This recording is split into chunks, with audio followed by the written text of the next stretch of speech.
চট্টগ্রাম বিশ্ববিদ্যালয়ে রাত্রেবেলা ছাত্রীদেরকে আক্রমণ করাটা কারা করলো? ডাক্তাররাও বলেছিলেন যে আহত রোগীকে মেডিকেল হাসপাতালে মারতে আসার মতন ঘটনা আমরা আগে কখনো দেখি নাই। একটা জিনিস খেয়াল রাখবেন যে যখন নিরাপদ সড়কের আন্দোলনটা ছিল সেটা কিন্তু নিরাপদ সড়কের আন্দোলন শেষ পর্যন্ত সরকার বিরোধী আন্দোলনের দিকে চলে গেছে। হ্যাঁ। কিংবা ধরুন ভাষা আন্দোলন যখন ছিল সেটাও কি সরকার বিরুদ্ধে আন্দোলন যায় নাই? ৬২ শিক্ষা আন্দোলন সেটা কি সরকারের বিরুদ্ধে যায় নাই? আমরা যে উপজেলা নির্বাচন চাই না এই আন্দোলন এরশাদের বিরুদ্ধে করতে গেলাম, সেটা আমরা শেষ পর্যন্ত এরশাদ বিরুদ্ধে গেছি না? যখন কোনো একটা সরকার ক্ষমতায় থাকে সরকারের যে কোনো ডিসিশনের বিরুদ্ধে যে কোনো অংশই যদি কোনো একটা আন্দোলন করে সেটা কিন্তু যারা সরকারের বিরোধী থাকেন তাদের পক্ষে সেটা চলে যায়। ফলে এটা কিন্তু স্বাভাবিক ব্যাপার। যে কারণে তো সবচেয়ে বড় যন্ত্র হচ্ছে পৃথিবীতে রাজনৈতিক দল কর্তৃক আবিষ্কৃত সবচেয়ে বড় যন্ত্র, যে যন্ত্রে কখনো মরিচা ধরে না, তার নাম হচ্ছে ষড়যন্ত্র। ফলে যে কোনো সরকার বিরোধী আন্দোলনকে তারা ষড়যন্ত্র বলে চালিয়ে দেন।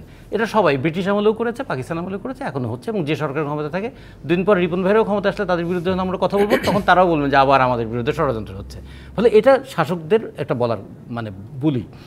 যে জিনিসটা খেয়াল রাখতে হবে যে ধরুন ছাত্রলীগ কিচ্ছু করেনি, তাহলে প্রায় ৩০০-র মতো ছেলে মেয়ে ঢাকা মেডিকেল কলেজে তারা আহত হয়ে গেল। এটা কিভাবে সম্ভব? এক। ২ নম্বর, শুধু আহত না, গোটা ঢাকা মেডিকেল কলেজ এটাকে চারদিক ধরে অবরুদ্ধ করে রাখা হয়েছিল, কেউ যেন বাইরের কেউ যেন ঢুকতে না পারে।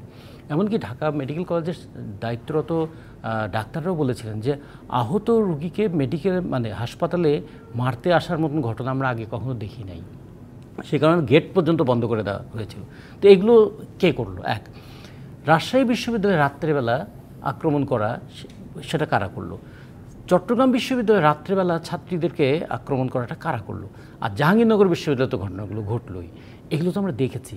এবং সব জায়গায় দেখুন পত্রপত্রিকাগুলোতে এরকম আসছে ছাত্রলীগ এবং পুলিশ। আচ্ছা, পুলিশের মুখোমুখি হওয়ার অভ্যাসটা আছে, কারণ সরকার বিরোধী আন্দোলন বললে পুলিশ যে সরকার সেই সরকারের নির্দেশটা পালন করবেই। নগদের কাছে সব গ্রাহকই প্রিয়, তাই তো সারা দেশে ক্যাশ আউট চার্জ সবচেয়ে কম।